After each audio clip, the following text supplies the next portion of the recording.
Okay, you gotta lay down. Down. Ugh. Okay, perfect. So, I wanted to share my story kind of in a different way. I just wanted to share in a video form. The reason why is because it's a little bit easier to get it across to people. Reading a story, is great, but the emotion I feel like comes from when you're actually telling it. So I was at the Route 91 Harvest Festival whenever the shooting happened in Vegas. I'm gonna try really hard not to cry during this video. And so I'll just start from like that day. So it was the last day of Route 91 and we did things a little different that day. I was getting ready in my room, in the hotel room at the Luxor, and Cameron, my boyfriend Cameron, and my dad, they were there with, my stepmom was there too, and we were with a couple friends. They went down to somewhere in the Luxor to watch a football game and then just kind of hang out while I was getting ready. And so this may sound a little weird, and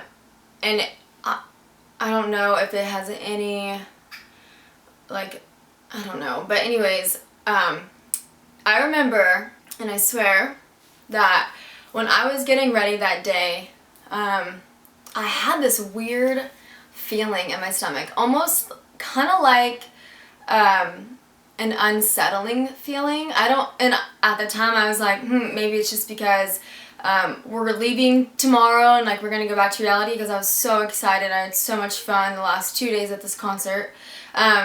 So I don't know if it was that or just thinking about, you know, like going back to work and like, because we were having so much fun, and so I had this weird like unsettling feeling. And I remember getting ready and I was watching Family Feud and just trying to, you know, get rid of this feeling, because I was going to the last night of the concert and I was just so excited, but at the same time I had this feeling. And so I remember whenever Cameron came back in the room, he was telling me how he could have won $1,000 and he messed up, and that was funny. But he asked me, he's like, what's wrong? And I'm like, I don't know, like I just want to go. So got dressed and then we went to the concert. That was the best day of all 3 days, and up until that happened. I don't know why, but everyone was getting like, it was just a good time. Like there was so much love going around. Like everyone was happy, like as happy as they could possibly be. Just really enjoying it. I remember being so excited for Sunday because all my favorite artists were playing that day. Like it was a big day. Like that was the day. And so we spent most of our time at the Next from Nashville or whatever, that stage. And then at the very end we went back to the main stage. Every time I talk about this, my stomach goes freaking crazy. Oh. 50. Nobody. And then we went back to the main stage at the end for Jason Aldean. Okay, so I'll tell you this part of the story and then I'll tell you the rest. But we went back. I remember we were in the grass area towards the back, and then it was just in such a good mood, like just so happy. And I remember like, you know, like giving everyone high fives as they walked by. And the reason I'm telling you that is because someone told me who was also at she was there, she was saying that she remembers me giving everyone high fives, and like the people that I gave high fives to, they would walk away with a smile on their face. So like just that made me feel so happy that I could do that to people, because I was in a great mood, so happy. I just wanted to spread the love. I'm friendly. What's crazy is Anna, my stepmom, she was like, where's Cameron? And I was like, I don't know. Like, I don't know where Cameron is. And we see him walking back from the front of the stage, just like, you know, like just walking around. It was actually really funny. And then I was like, don't go anywhere. And then so he tried walking back up to the front of the stage, and I walked after him, and I was like, no, like, come hang out with us. So he stayed in the back. Well, it wasn't till like 20 minutes later, I was talking with one of our friends there. They were from the town that my dad was from. I don't live where they are. I moved. And so I live in a different area in California now. But I was talking with them, and I was facing the stage. We're in the grass area though. But I was facing the stage. The person I was talking to was facing me. But his back kind of towards like where the Mandalay Bay is. And so all of a sudden we hear the first round of shots, and he looks back and I look up, and we don't see fireworks. That's exactly what I thought it was. And he turned back to me and he was like, that was weird. I'm like, yeah, that was weird. Then we kept talking, and then that song, When She Says Baby, comes on. The first lyrics he said were, and this is just how I remember it.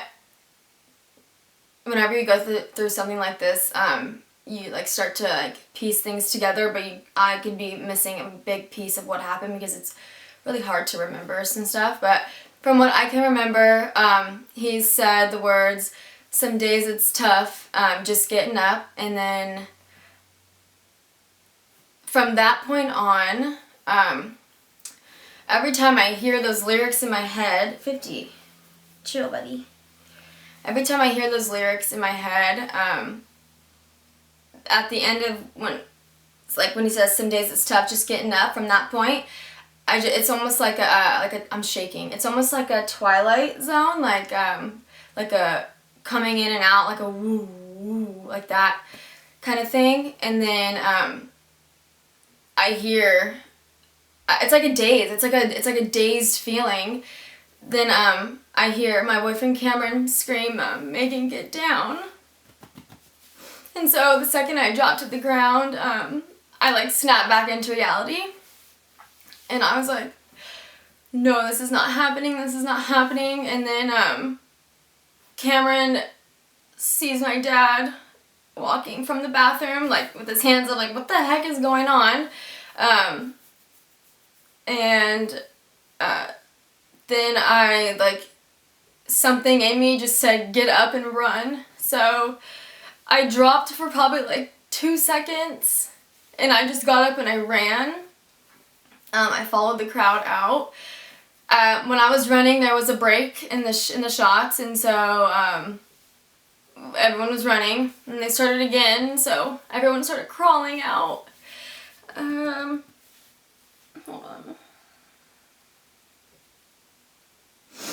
on.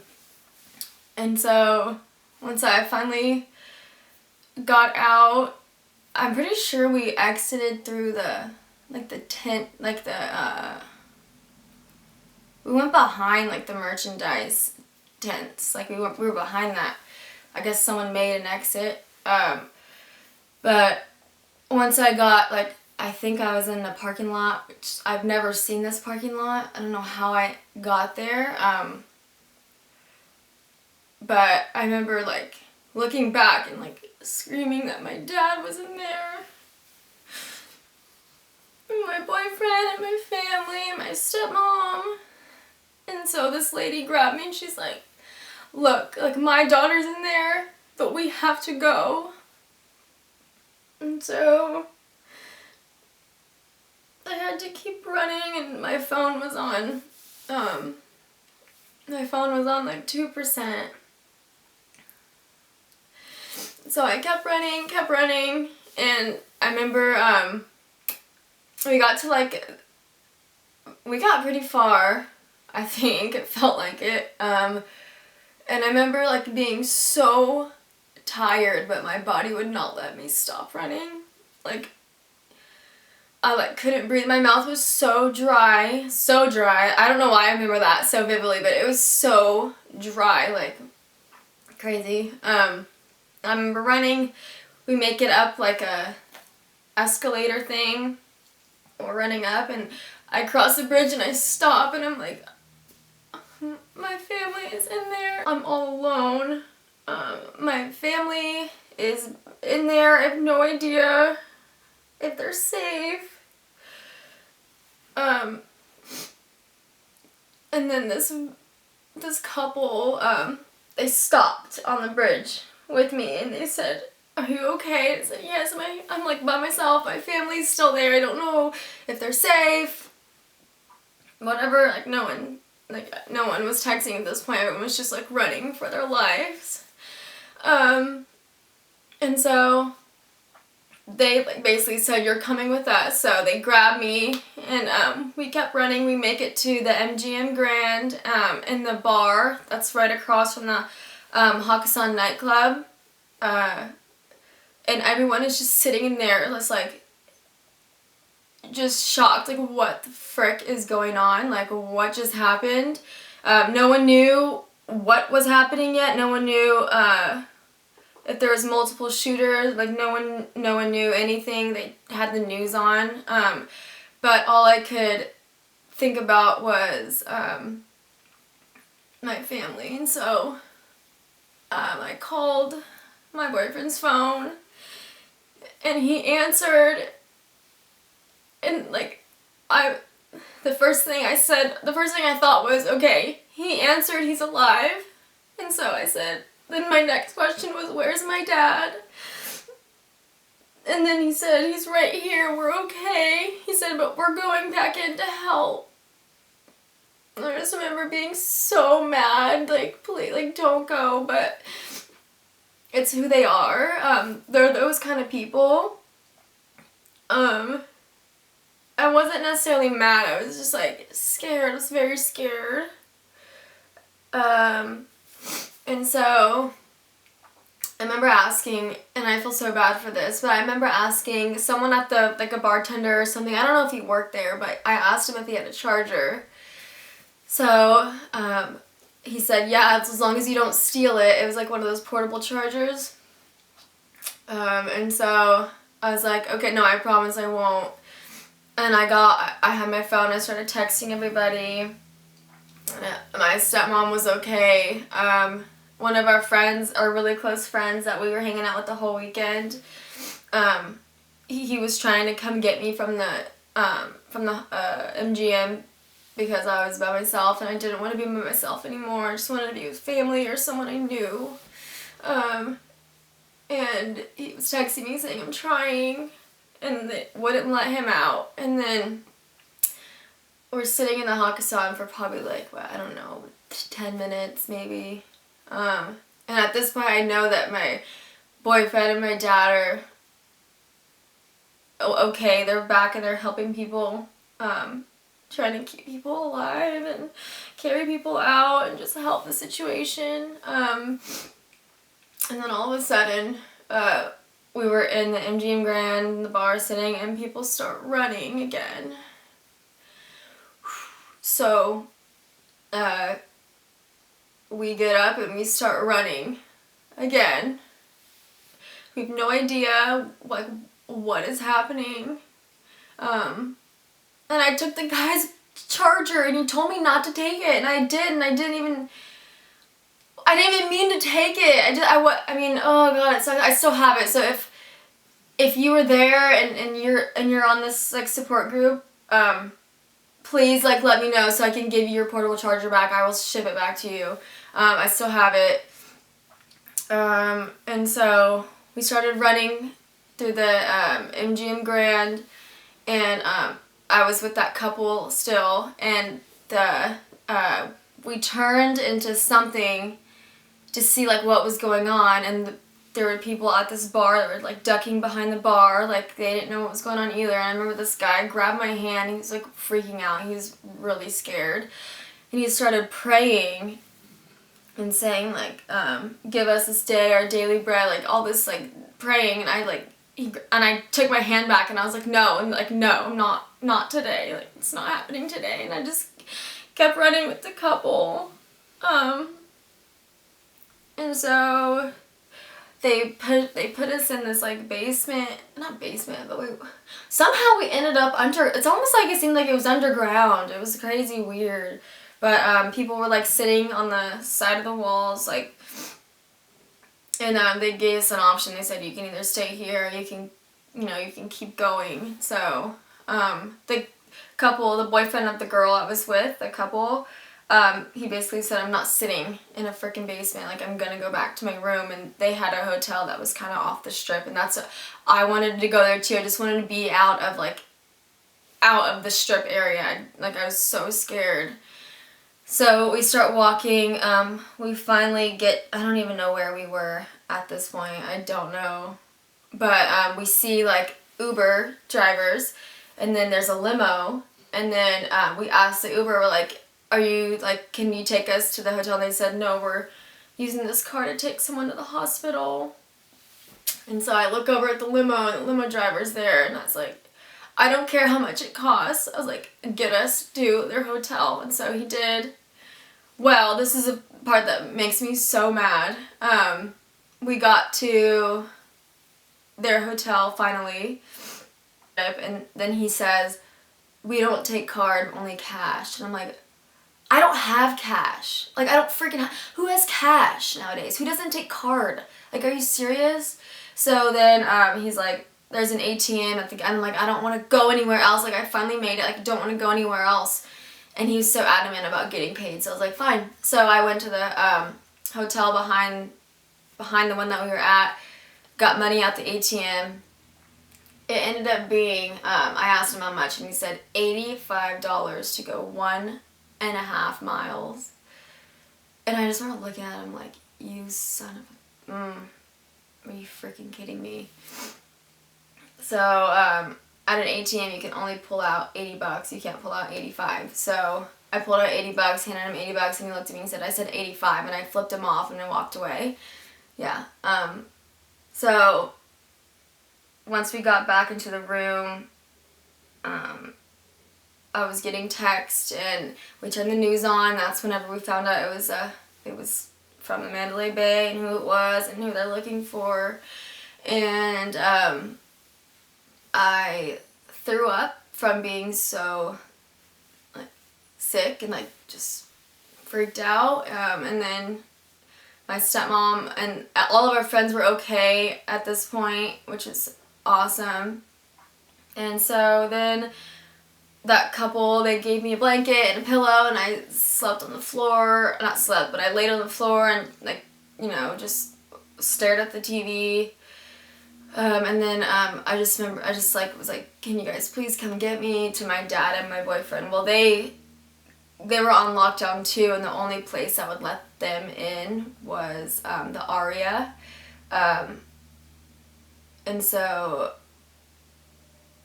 like they just said, just hang tight, like just hang in there, like we'll come get you, just hang tight. So I remember falling asleep for like 20 minutes, and I woke up and hyperventilating and freaking out, and then just like literally just sat there just sick, like just so sick to my stomach, just like staring at the TV and like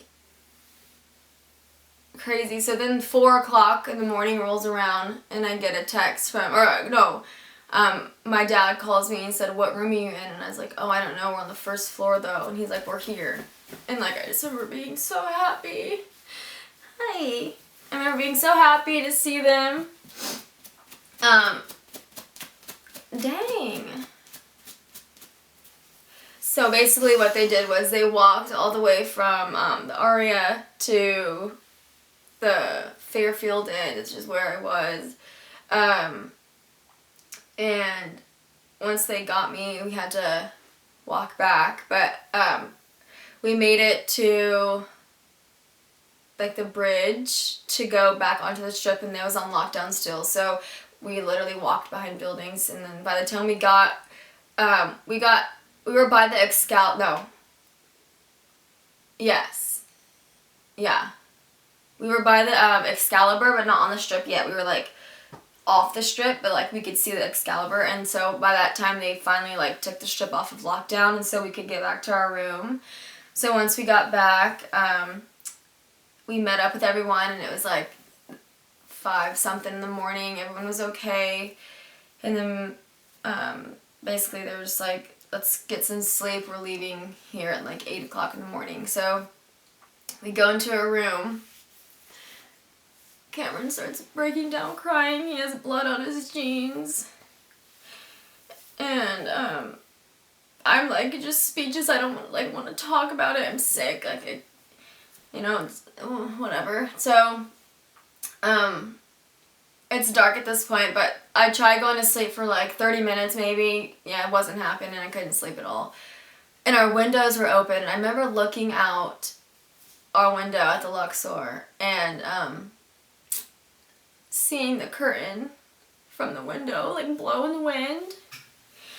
And that's when I looked at my wristband and I cut that thing off so quick. Except for it didn't cut off easy. It was so hard to cut off, which is weird. It's so hard to cut off. But I got that thing off so quick and I just like threw it in the trash. I wanted nothing. I wanted no memory of this night. I just wanted to go home. I just wanted to go home. So we finally get our stuff packed and we meet downstairs, and I checked out on my phone, on mobile checkout, whatever. And for some reason my dad would not mobile check out. I don't know why. He just wouldn't. So he waited in the line. I was like, Dad, like you can do it on your phone. Like I want to go. Let's go. And then this is at like 8 in the morning, and we all of a sudden people start walking really fast, and then from those walks turn into runs, and they start running from the front of the Luxor to the right and to the back, and then their employees there were like, everybody go this way. I'm like, not again, like come on. So my dad's still in line. I'm like, Dad, like I want to go, let's go. And he's like, just hold on, like calm down. So he finally checks out, and we start walking, and they're evacuating the Luxor now, and they make us go towards the pool, and we were parked in the back parking lot, so we're just like, let's just get to our car. So we finally got to our car, we finally left. Well, we went to, on the way home, we went to IHOP at Whiskey Pete's in Prim Valley. Oh, just walking into another casino, I just, sick to my stomach. I didn't eat that morning, I had no appetite. But they had it playing on the news, and I just remember being so mad. Like, they had the video of the shots, like, on the news. Like, it was loud, and I was just like, I really wish they would freaking turn that off. Like, that's just pissed me off. This lady was playing at the slot machine, and it was, like, ticking, you know, like, really fast. And I looked over, like, it was like a trigger. It's like, God, like, I want to go. I want to get out of here. But then we finally ended up, stop! That's too much! Don't do that again! That's so rude! So we finally ended up leaving. So all my family ended up safe. I walked out of there with a bruise and scratch on my leg. I don't know from what, I didn't feel anything, but probably from like, you know, crawling out or whatever. Definitely a traumatic event. I don't even know, I don't have words, but I just know that I'm literally speechless. I don't know what to say. It took me a while to even get this, you know, to even sit down and record this video. It took me a while to even talk about it. I had no appetite for like a week. Anytime someone would talk about it, I'd like lose my, if I did have an appetite, it would be brought up, and then I'd like push my plate away, like I'm not hungry anymore.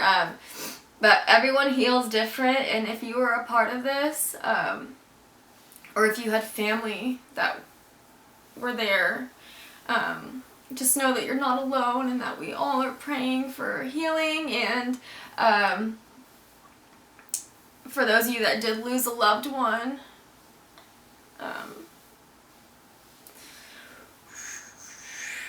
I'm speechless, and I'm so sorry. There are no words. There are no words. I have no words. Just gonna keep praying for everybody, and we will get through this. And my dad gave me some really good advice. He said, don't live in fear from this. You have to basically don't change your life because of that piece of crap human, that, not even human, he's like, yeah, don't let him win, basically. And so, I'm going to Vegas with my boyfriend's family on November 1st. I wasn't gonna go after that shooting happened. I was like, I'm not going. Like, there's no way in heck that I'm going back. But at this point, I'm in that stage where I almost need like a closure. And so we're gonna go, and I want to go see the crosses and pay my respects to those that were, you know, their life was taken way too early, and so I feel like it'd be like it's like a closure thing for me. So that's my story. A lot of people's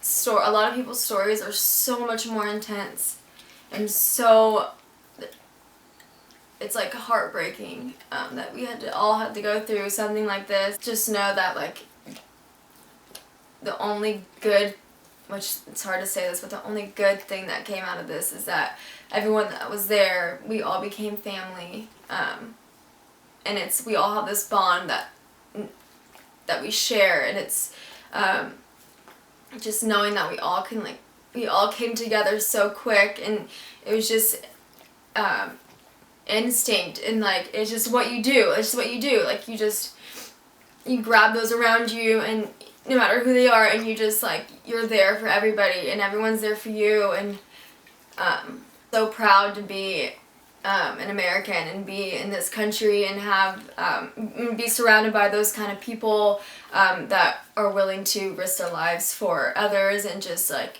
take care of you no matter who you are and just be there for you. Just, like, it's crazy that how, like, people come together in something like this. Yeah, I don't really know what else to say, but prayers to all of you who went through this. If you have family that were there and they went through something like this and you're struggling, don't worry. Like, that's totally normal. Don't let him win. I love you all, and thank you guys so much for being so supportive, especially on the support group. You guys are the best, and I've gained over 22,000 family members from this. Like, we are all family now. So, what else to say? All right, bye.